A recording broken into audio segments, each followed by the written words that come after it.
Up next, it's the Soundcheck Podcast. Please hold.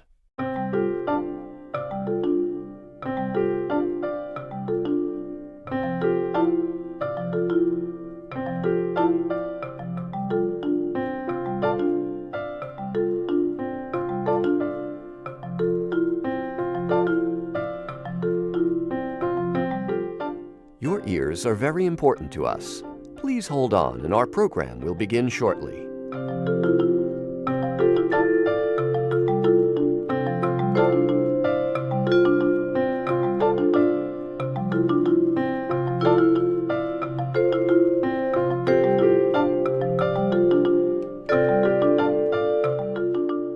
The Soundcheck Podcast is coming up. Please continue to hold.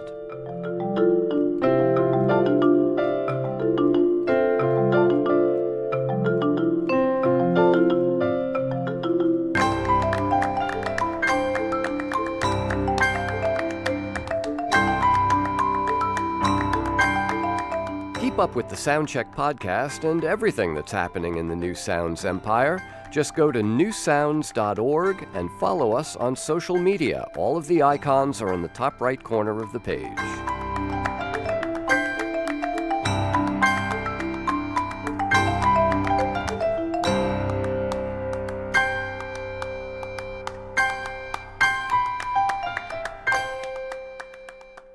All of our other musicians are currently playing for other customers.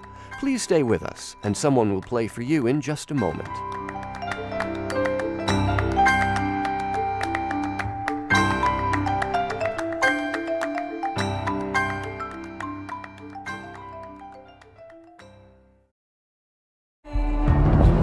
Well, they ground up her bones to make a lover. Ceremony of the knot. Well, they ground up her horns to make another desperate form of killing time. From newsounds.org, it's time for another of our live in-studio performances that we call the Soundcheck Podcast. I'm John Schaefer. Vera Sola is a singer, songwriter, and guitarist whose debut album, called Shades, is full of haunting ballads and the eerie twang of, the American West as seen through the lens of David Lynch.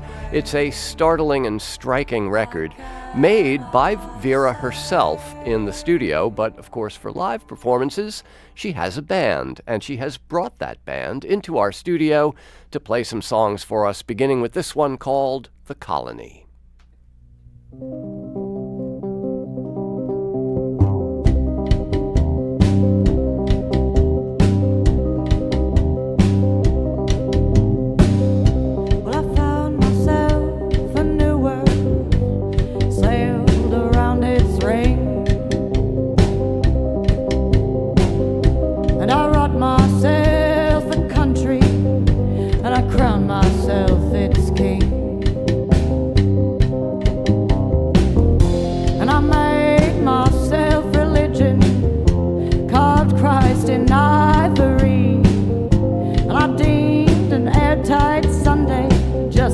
Myself all the bleeding.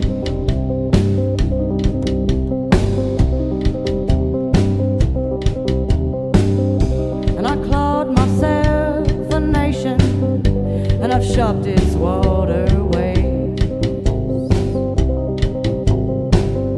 And I cracked the dirt for smoking out rhymes of energy. Gouge myself a pipeline. Well, I dig myself a mine. Well, I take myself a forest. Sat the growing up of your shrine.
That is Vera Sola, live here in the studio with her band and a song called The Colony, which appears on her debut album called Shades. Vera Sola singing and playing guitar. Welcome to the podcast. Thanks for having us. And Janie Cowan playing the double bass, not the bass guitar, the classical upright bass.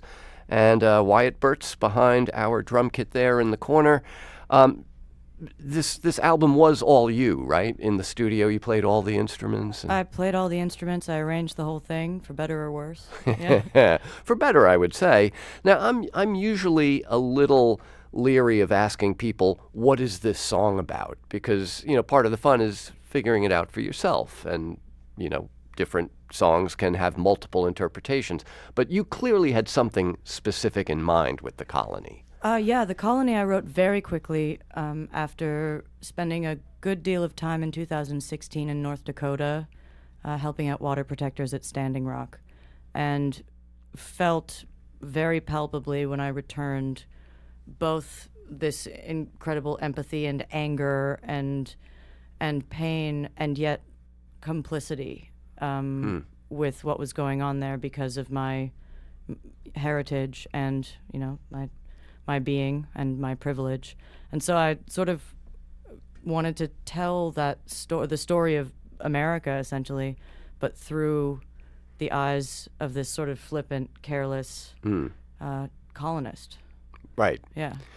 And the sounds of that song, which carry through most of the record, the hallmark sounds of this record, this sort of twangy guitar, this sort of spaghetti western almost sound. Are you a fan of Ennio Morricone and his music for those Sergio Leone films? Absolutely. I love that stuff. I wasn't really thinking about it when I arranged or conceptualized the record. I didn't really have anything particular in mind except for what was just flowing through me, but certainly. And I have a deep background with the Old West. My mother's side of the family are cowboys and Indians, and country music goes way back. So that's in my blood. Yeah. I used to ride rodeo professionally. Really? Yeah. So it's honest. It comes honestly. Uh-huh. Yeah. I'm sure there must be a follow-up question I should be asking about rodeo riding, but I can't think of one. There's not. That ends there. Okay.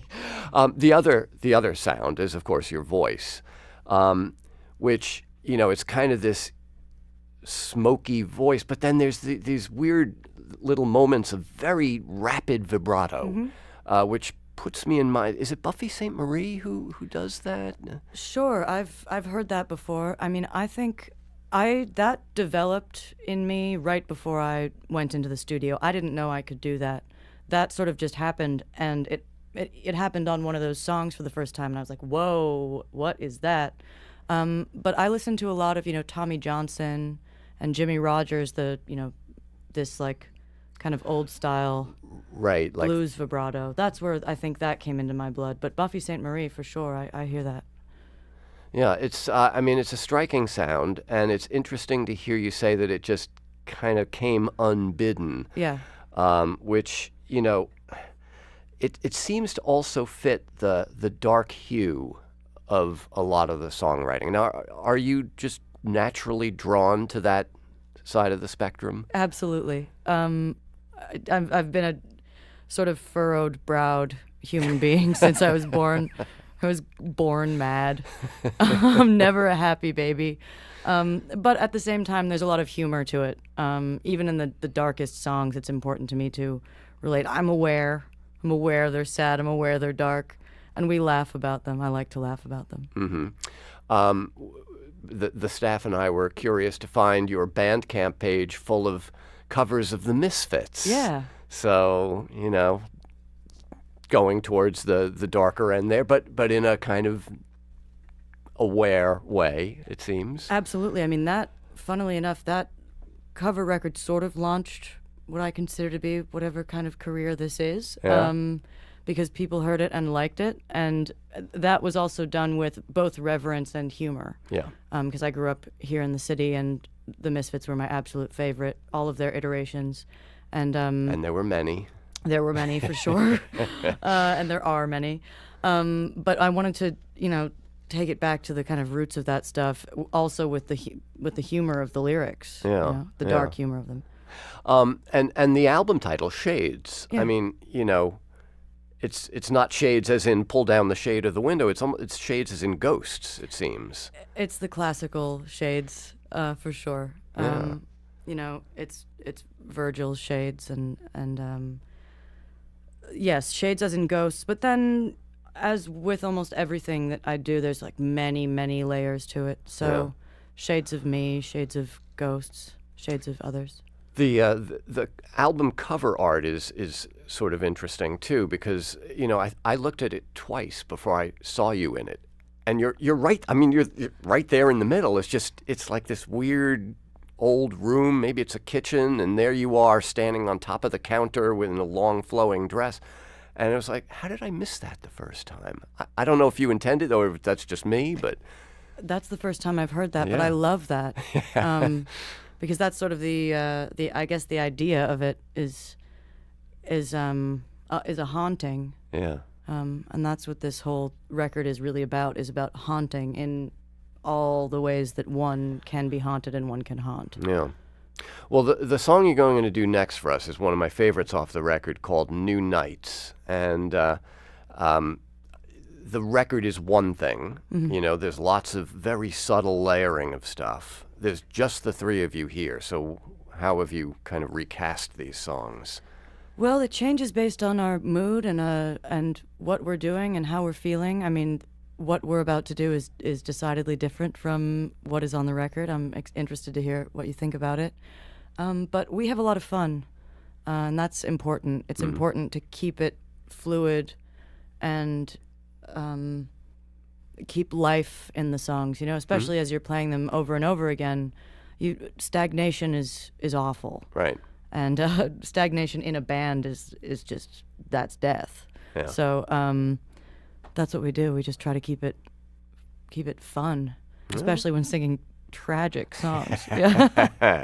All right, let's. You'll be walking a knife edge in this song for sure. That's right. New Nights is the name of it. It's from the album called Shades by Vera Sola.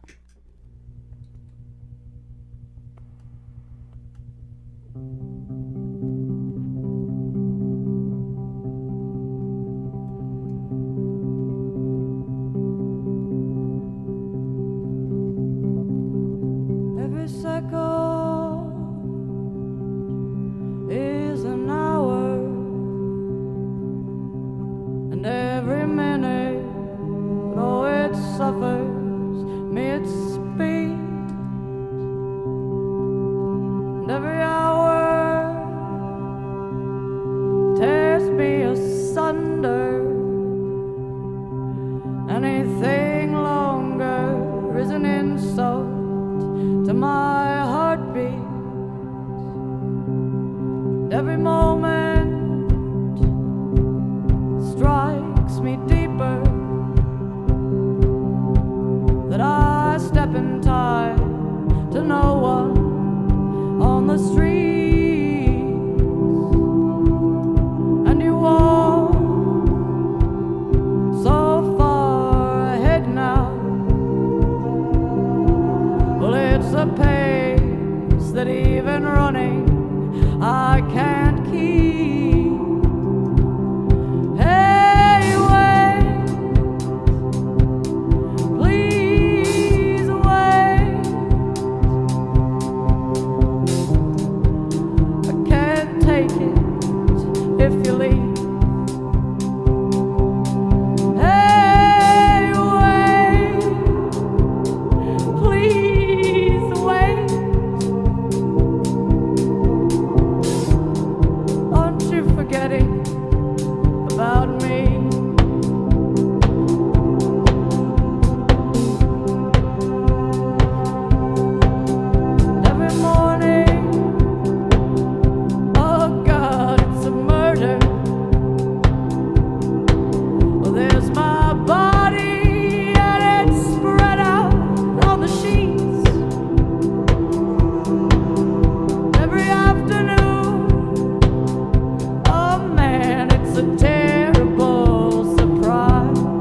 Well, that is New Nights. Vera Sola, voice and guitar. Janie Cowan playing the double bass, but with a lot of the same foot pedals that Vera, you have. So some looping and processing of the sound. And once again, Wyatt Burt's some very atmospheric drumming. So it is different from the record. Yeah. The narrator on the record is almost like a classically tragic heroine, like, Dido from Dido and Aeneas. This narrator is more like Medea. Sure. She's pissed. Yeah. So how did that happen? I think, well, we do it in different ways, depending on the arrangement, but of the group and also the setting. But we sort of settled on this recently, finding a humor, and that's the saddest song I ever wrote. I mean, I wrote that and recorded it, at least the vocal and guitar, in 20 minutes, basically like sobbing in a staircase.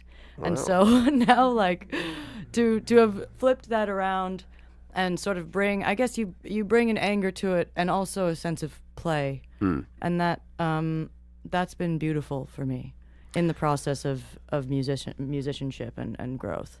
So do these songs start as stories? They're always stories. They remain stories, too. Right. Yeah. And at what point did you make the move from storytelling, which you still do, both in the songs and you do some of your own videos as well, but from storytelling to songwriting? Oh, that was a gradual process. It happened privately. I've always been a poet and a writer. That's what I really resonate with. When someone asks me, what do you do for a living? I feel like I'm a writer. And there was a certain point when I started putting my words to song, and then it just started happening where the poetry really gradually sort of dissipated, and it all became song. Mm-hmm. And there's still a couple of snatches of fragments of poems and stuff, but now I really hear melodies when I hear words. Well, and, as anybody who has done both has said, here or elsewhere, I'm sure, poetry and songwriter are not the same thing. Yeah. They're different. They're different muscles in the brain that are being used, I suppose. Absolutely. I mean, I had a great teacher in college who, even before I knew that I was writing songs, she was asking me about my process and asking me, what's going on with your poetry?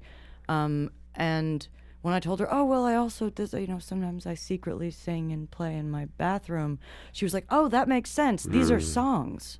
They're not poems. That's why they're not working as poems, because they're not poems. Right. So that was an interesting thing to hear. Let me ask you about something that's on your website. It says you're from a family of spiritualists, writers, and performers. Yes. Now, your dad is Dan Aykroyd. Yes. You don't trumpet that, and I like that you're doing this, without riding coattails. Yeah. But I have to ask about the spiritualists. Sure. Well, and in my case as well, I mean, my father is a person who writes from experience. All of those movies that he made, which he wrote himself, we joke in my family, it's like sort of a smattering of like, these are all the things I like. Like, I like police cars, and I like, dark glasses, and I like ghosts. So he creates worlds based on what's in his mind. Mm-hmm. And my grandfather is a theologian. My great-grandfather and great-great-grandfather were actually spiritualists at the turn of the century and hosted seances and studied, the work of Arthur Conan Doyle, and who was a big spiritualist. Exactly. Well, that was a big thing in like the end of the 19th, beginning of the 20th centuries. It was. And a lot of it was like high society people too. It was, the upper crust in England, and I guess here in the States to some extent. My family weren't high society. They were farmers, but they were very educated, self-educated. Uh-huh. And where was that? Was it in Canada? This is in Canada, yeah, the border of upstate New York and Canada. But they sort of crossed over the border and went. And upstate New York is a big spiritualist hotbed. And Still? There's a few communities left there, yeah. Okay. So were you surprised to find yourself writing such a haunted record, or were you just like, oh, of course? I'm sort of the latter. I mean, I've always been haunted myself aside from all of that.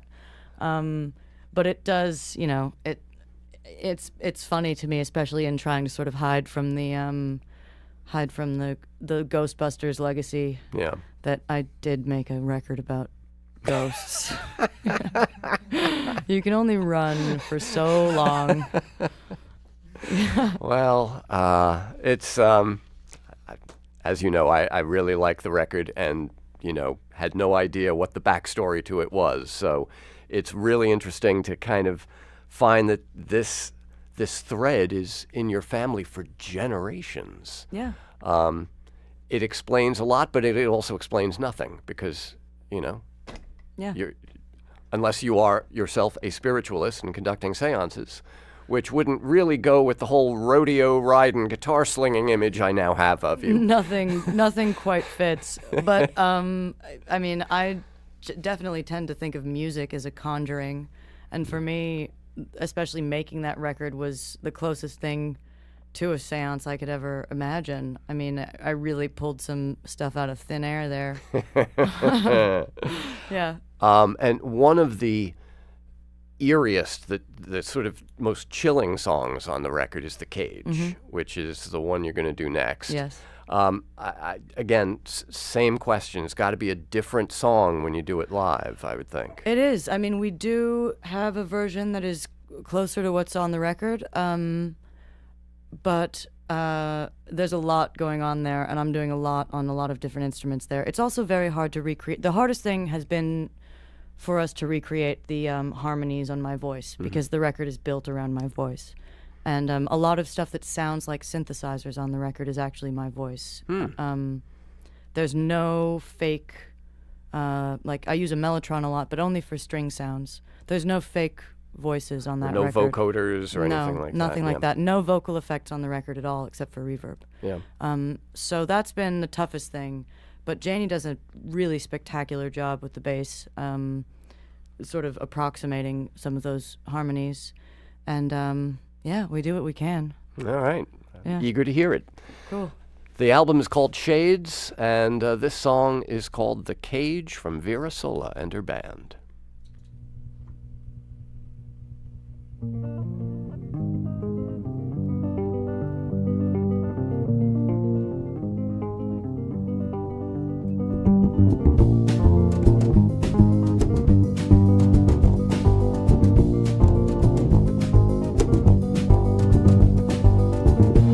How do I wear my teeth?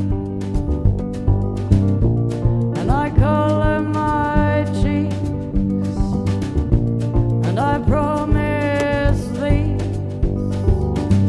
all the organs of my ribcage. I give it all up to you.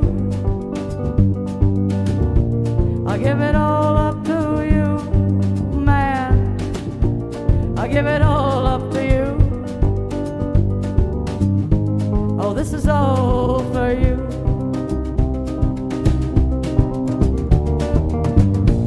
I came out of your body.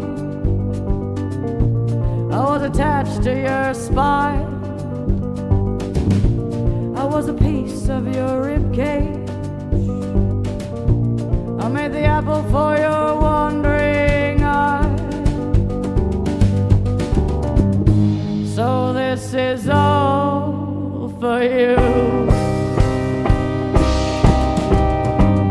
And I am a fraction of, I am subtracted from, I am you, your derivation.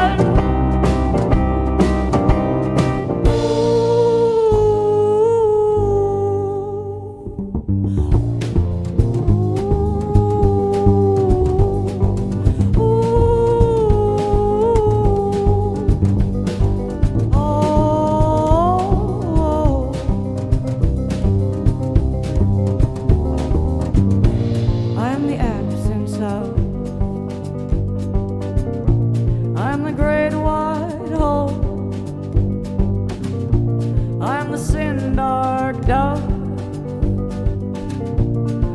industrial second one. So this is all for you. Yeah, this is all for you, he said. Welcome to the garden. This is where you'll pass your time. You are here for variation. You are only derivation. So you make the most out of being second in line.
Vera Sola with a live version of The Cage from her debut album called Shades. And you mentioned before, Vera, all these different layers. I mean, there's the biblical imagery, the story of Adam and Eve, and then, you know, the sort of implied patriarchy of the Adam and Eve story is kind of then writ large in the rest of the song. Sure.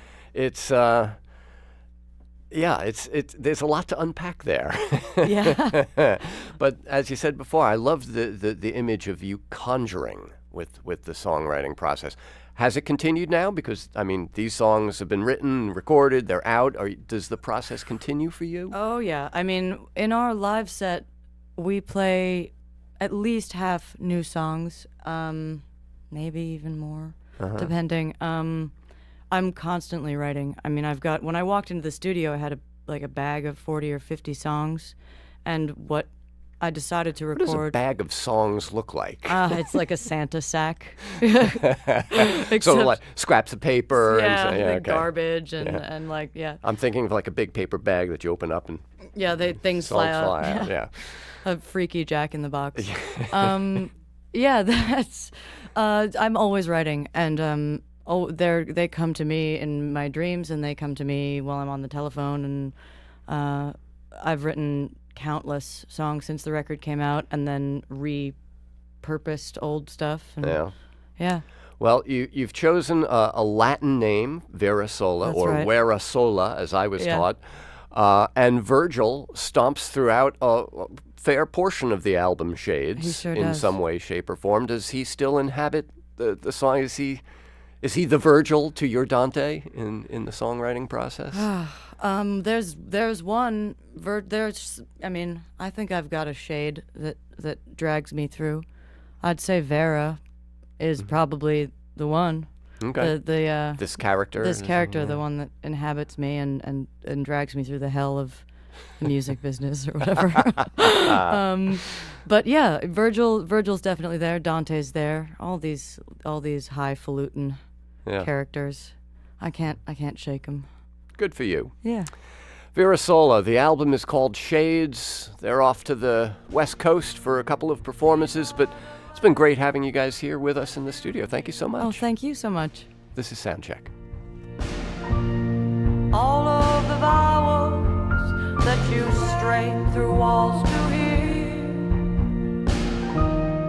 These are the syllables I swallow.